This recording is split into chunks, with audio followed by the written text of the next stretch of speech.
열심히 사는데 왜 나만 돈이 안 붙을까? 혹시 한 번쯤 고민해 보셨습니까? 사실 부자가 되는 사람은 풍기는 기운부터 다릅니다. 돈을 끌어당기는 사람들에겐 그들만의 독특한 분위기가 있거든요. 대부분 바닥에서 시작해 수백억 자산가가 된 분들이 공통으로 증언하는 돈이 찾아오는 사람의 신호를 실화를 바탕으로 차근차근 풀어보겠습니다. 오늘 제가 들려드릴 이야기는 대구 서문시장의 거지 이야기입니다.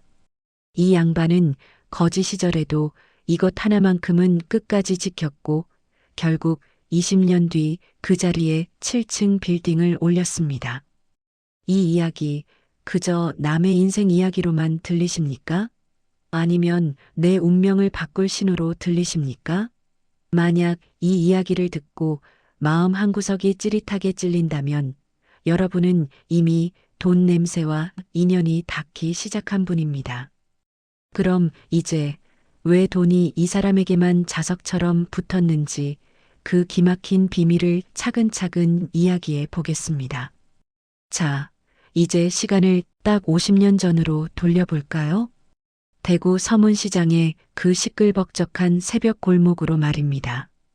요즘이야 세상이 좋아져서 시장 바닥에 누더기 입고 누워있는 거지. 참 보기 힘들지요? 하지만 1970년대 중반 그 시절 서문시장에는 이름도 성도 모르는 거지가 딱 한 명 있었습니다. 그가 어디서 왔는지 예전에 무슨 일을 하던 사람인지 아는 이는 아무도 없었습니다. 다들 새벽 거지라고 불렀는데 그 별명이 그냥 붙은 게 아니었습니다. 보통 거지는 해가 중천에 떠야 일어나서 깡통 차고 돌아다니는데 이 양반은 시장 상인들도 다 잠든 새벽 4시면 어김없이 일어납니다. 그러고는 어디서 구했는지 다 부서져가는 몽당 빗자루 하나를 들고 나와요. 남들은 미쳤나봐 하고 지나가는데 이 거지는 자기가 잠을 잤던 그 지저분한 시장 골목을 아주 정성스럽게 쓸기 시작합니다. 누가 시킨 것도 아니고 돈 한 푼 주는 사람 없는데도요.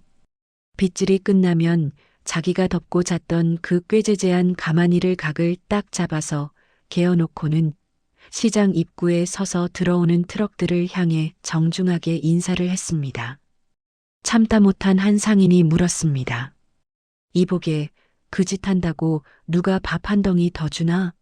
왜 사서 고생이야?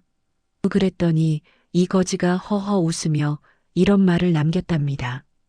돈님 모실 마당을 닦아놔야 돈님이 오시지요. 여기가 내 집인데 주인이 청소를 해야 하지 않겠습니까? 그런데 참 희한한 것이 이 양반 근처에만 가면 상인들 사이에서 운수가 튀었다는 말이 돌기 시작했습니다. 이 거지가 마당을 쓴 날은 유독 손님이 몰렸고 그가 정중히 인사한 상인의 하루는 탈없이 흘러갔기 때문입니다.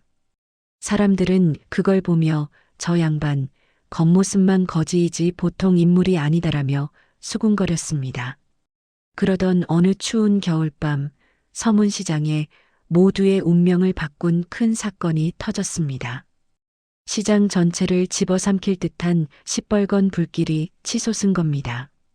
상인들이 울부짖으며 몸만 겨우 빠져나와 발을 동동 구를 때 이 거지는 모두의 예상을 깨고 불길 속으로 뛰어들었습니다.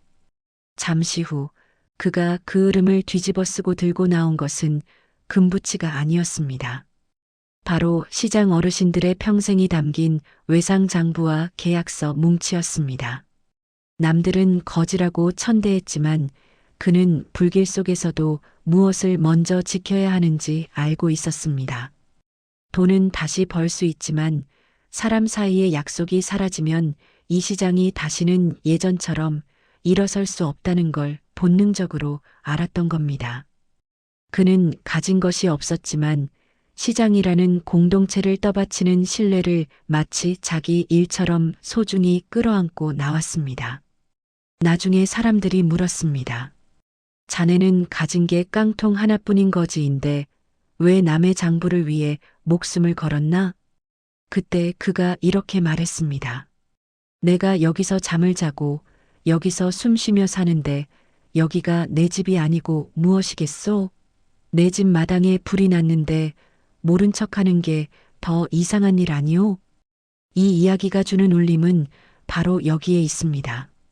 그는 남들이 자신을 거지라고 부르든 말든 개의치 않았습니다.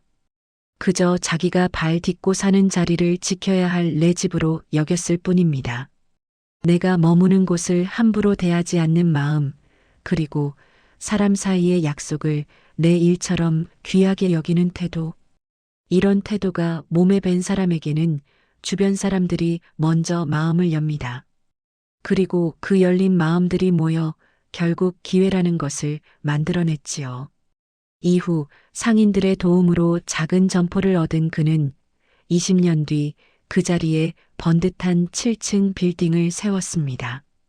그런데 더 놀라운 건 이 회장님 얼굴에는 부자가 되기 전부터 변하지 않은 딱 하나의 관상 특징이 있었다는 사실입니다. 코가 잘생기거나 귀가 복스러운 게 아니었습니다. 그 회장님은 거지 시절에도 항상 입술을 일자로 꽉 다물고 있었습니다. 관상에서 입은 재물이 담기는 그릇입니다. 입을 해 벌리고 있으면 복도 다 새나가는 법인데 그 양반은 무언가 단단히 결심한 사람처럼 인매가 늘 야무졌습니다. 그리고 손입니다.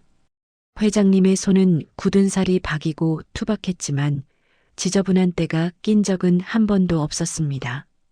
관상에서는 송금보다 더 무서운 게 손의 쓰임입니다. 돈은 놀고 있는 손이 아니라 땀 흘리는 살아있는 손을 찾아갑니다. 눈빛도 달랐습니다. 그의 눈은 비굴하게 흔들리지 않고 고요하고 깊었습니다. 이런 눈빛을 가진 사람에겐 돈이 자석처럼 끌려옵니다. 회장님처럼 살기 참 힘들죠? 하지만 너무 어렵게 생각하실 필요 없습니다. 아주 사소한 습관 몇 가지만 슬쩍 따라해도 운명의 물길이 바뀌니까요. 지금 당장 돈 한 푼 안 들이고 할 수 있는 비결 알려드리겠습니다. 지금 지갑 한번 열어보세요. 세종대왕님 머리를 아래로 거꾸로 꽂으세요. 우리 집에 들어오셨으니 다시는 나가지 말고 찰떡처럼 붙어 계시라는 뜻입니다. 이게 남들이 보기엔 별것 아닌 요령처럼 보일지 모릅니다. 하지만 회장님은 이걸 하루 이틀 하고 치운 게 아닙니다. 돈 한 장을 지갑에 넣을 때도 귀한 손님 대접하듯 평생을 반복해온 습관입니다. 오늘 딱 한 번만 하지 마시고 앞으로 지갑 열 때마다 이 마음을 계속 가져보십시오. 이렇게 정성 들이는 사람한테 돈이 안 오고 배기겠습니까? 다음엔 식당 냅킨이나 공공장소 비품, 공짜니까 막 쓰자 하셨나요? 그 마음이 내 복그릇에 금을 냅니다. 남의 돈 무서운 줄 알아야 내 돈도 안 도망갑니다. 마지막으로 회장님이 입을 꽉 다문 이유가 있습니다. 내 안의 귀한 기운을 밖으로 새나가지 않게 하려는 겁니다. 남 흉보고 세상 탓할 때 내 복이 제일 먼저 새어나가는 법이지요.